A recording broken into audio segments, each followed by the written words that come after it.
Hey, John Crestani here, and in today's video I'm going to be doing something a little bit different, but hopefully you'll enjoy it. I'm going to be doing a video on a Google Display affiliate diet ad analysis. So we're going to be analyzing a successful ad that I actually ran in the weight loss or diet industry. This ad, and I'm going to be breaking this down. This ad made me many thousands of dollars, and I'll explain why this ad works and exactly the psychology of what goes into this ad in this video. So stay tuned. I'm going to walk you through from the mindset of a successful internet and affiliate marketer exactly what leads to an ad working on the Google Display Network. Let's get it.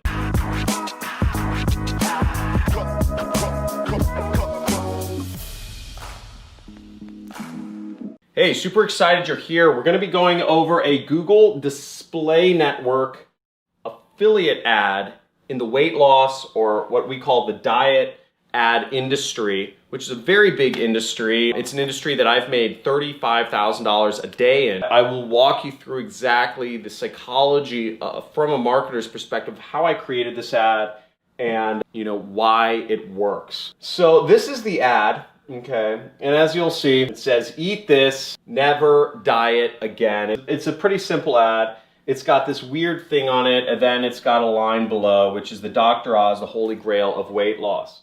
Okay, so now this ad, here, let me bring it up here. I'll go over a few things. So first off, this is what's called a medium rectangle. So it is 300 by 250 pixels. So, right, 300 this way, 250 this way, meaning that is the size of the actual ad itself. This is the most common unit of ad. One of the great things about this sort of ad unit, it is also one of the most clickable. It's one of the best ads in regards to direct response advertising. There are other types of ads called a banner ad, which look like this, and these are generally associated with banner blindness. There's also another type of ad called a skyscraper, which is looks usually like this. And these ads are also associated with banner blindness. They look like ads. They don't blend in to the content as much as a square ad might be. A square ad, or medium rectangle is what the unit's called, oftentimes blends in with the actual content of a page. Whereas these ads, the skyscraper and the banner ad, generally stick out like sore thumbs, so you don't generally want to use them, whereas this ad right here is what we're talking about. And this is just a kind of a mock-up of a general web page. Whenever I was running advertisements, I'd always run the medium rectangle because it just works better. If people don't have banner blindness, the people who are buying these ads right here are generally big brands that are wasting their money because they have no idea how to do advertising, not like us affiliates. So let's get a little bit deeper into the ad. Another aspect that I like about this sort of ad is that it's very simple. You have the top, let's just put the ad like this. You have a headline, you have a image, and then you have a CTA. Okay, so it's very simple. Get their attention. Right, get their attention with the image, get a little more specific interest with the headline, and then bring it home with what you want people to do next with the actual line of text. And what's interesting about this is that the actual way people digest many ads is what they'll do is they will look at the image first, just to get their attention. So this is number one. Then they will read this line. That's number two. And then they will read the call to action, which is number three. So consumers' behavior, just human beings, they go for what's most interesting first. And generally, an image, always an image is going to be more interesting to folks than text. It's the way our brain works. Our eyes are trained to recognize things. Videos work even better than images. So if you're doing advertising on Facebook, for instance, you want to use videos. It's just a leg up. You can only win by putting videos in your ads rather than images. You can even take the same image and you can just turn that image into a video and put little flashy effects on it, make it blink or stuff. Obviously Facebook has a million guidelines, so they'll ban you for a lot of stuff. But the point is, videos always work better. Images work better. So I like to use those. Now, the next thing we're seeing about this ad is we're saying, eat this, never diet again. So the first thing people see is this really weird thing. I don't even know what it is. I can't even tell you what this is. I'm trying to think of what this is. I have no idea what this is. The point is, it's meant to confuse the user's brain. They're trying to place it into a category. Is this a hamburger? Is this a piece of food? Is this like a weird, like slimy sponge sea creature thing? I don't know. But the point is, it catches people's eyes because they can't place it immediately. They can't tell whether this is an ad or a thing or news or something, new discovery. It just looks weird. So what happens is that because it goes into those what I call reptilian sensors, and I talk to my students a bit in my courses about triune brain theory, which is talking about how we have the reptilian brain, we have the emotional brain, we have the logical brain. But what's interesting about the three different brains is that the reptilian brain, which is the fight or flight instinct, overrules everything, okay? Overrules everything. And the fight or flight instinct, what that is we as humans, when we see something, we need to say, basically, am I gonna eat it? Am I gonna mate with it? Or am I gonna kill it? Right? The brain, it wants to figure out, is this dangerous? Is this mateable? Is this something else? Okay, and if it's not dangerous, we want to figure it out. We don't know what this is.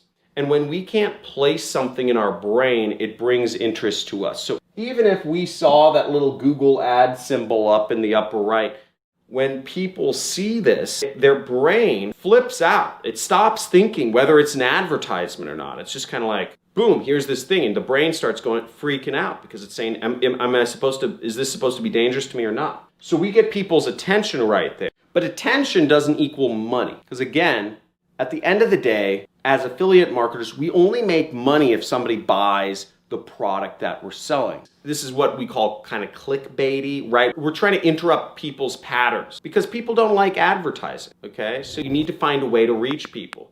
Now you may say, that's awful, John. You're getting people's attention when they don't want people's attention. That's what all advertisers do. And if you don't like advertising, then, I mean, what are you doing here? Come on. So the next thing is, we kind of foreshadow what the benefit is here.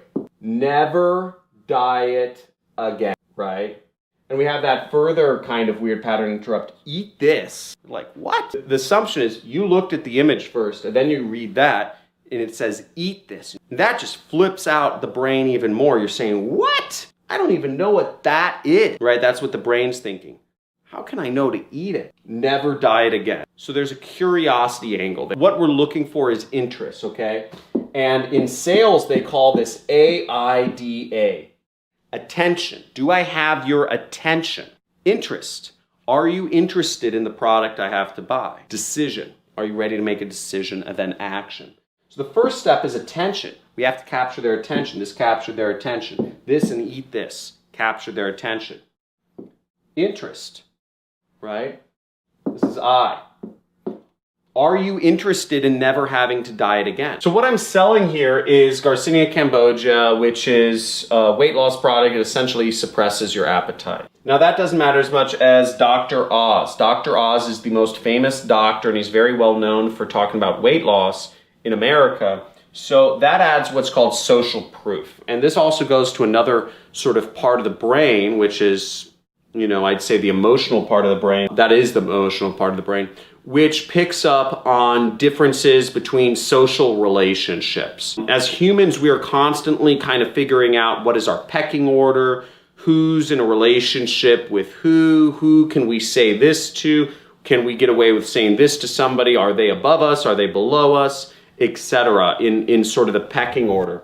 And what we're always looking for is humans don't want to make decisions on their own. Humans want to make decisions that other people have made before them. Many of you are, we have this whole crisis pandemic thing going on.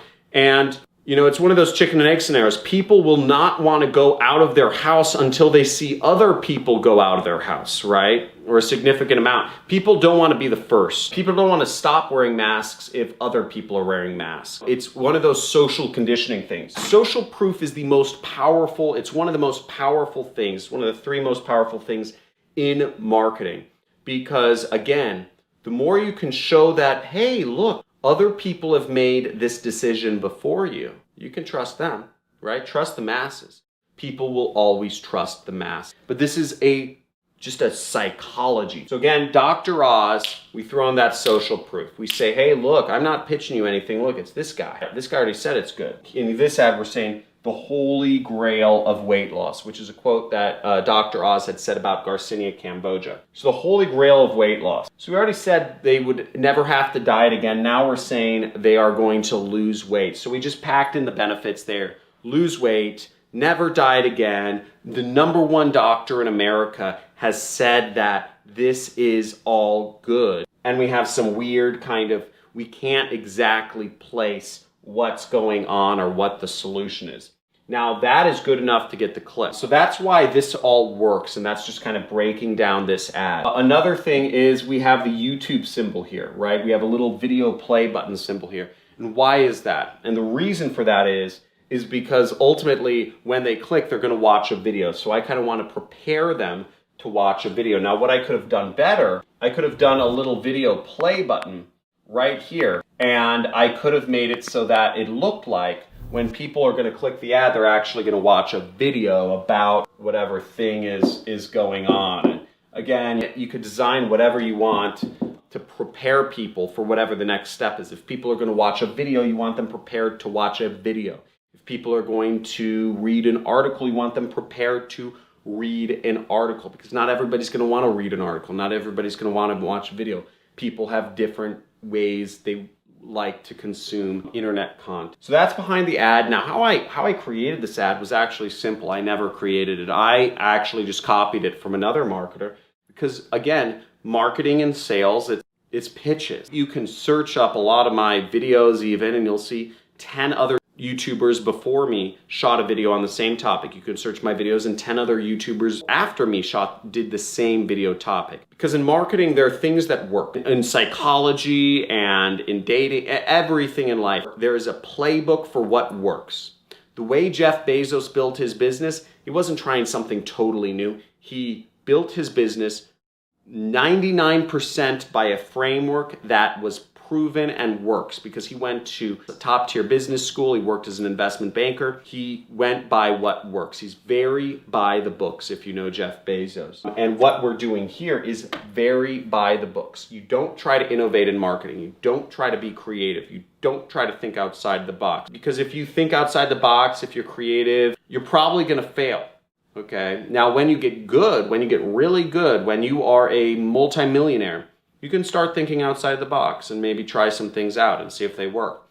I try some things out. Most of the time they don't work. But the point being is copy what works, keep it simple, don't try to do anything super inventive, and just stick to the basics, right? We got some benefits in here, we got some interest in here, we got some social proof. We're selling a weight loss product. So at the end of the day, this is very congruent with what we're selling. We're going straight from this into, I think it's an advertorial with a video on it or something, and then going into the sales. So that's an analysis of this ad. Let me know in the description, or the comments, if you enjoyed this video, if understanding the psychology of a good ad was helpful for you. Make sure you like, subscribe, comment. Generally, if you could, just give me some feedback on whether you'd like me to do more of these types of videos, where I really take you into the brain and the psychology of a marketer, of me, and go over some of these ads with you, because ultimately my goal is to help you succeed. I've done videos on every free traffic topic. I've done videos on 1 million affiliate networks, on how to do paid advertising on like most of the paid advertising networks that people have heard of, and many that people haven't heard of. So I'm sort of running out of topics, and I'm trying to figure out, what do I do next? What do I teach about next? Because I don't really feel comfortable just saying the same topics over and over again. I could talk to you about free traffic all day, but I'd just be repeating myself. So let me know what your thoughts are. Do you just want me to re-upload old videos of mine, that are about free traffic, or are there new topics that you'd like to see me teach about? Because ultimately this is all for you. So thank you very much. Have a good day. Like, subscribe, comment, and talk to you soon.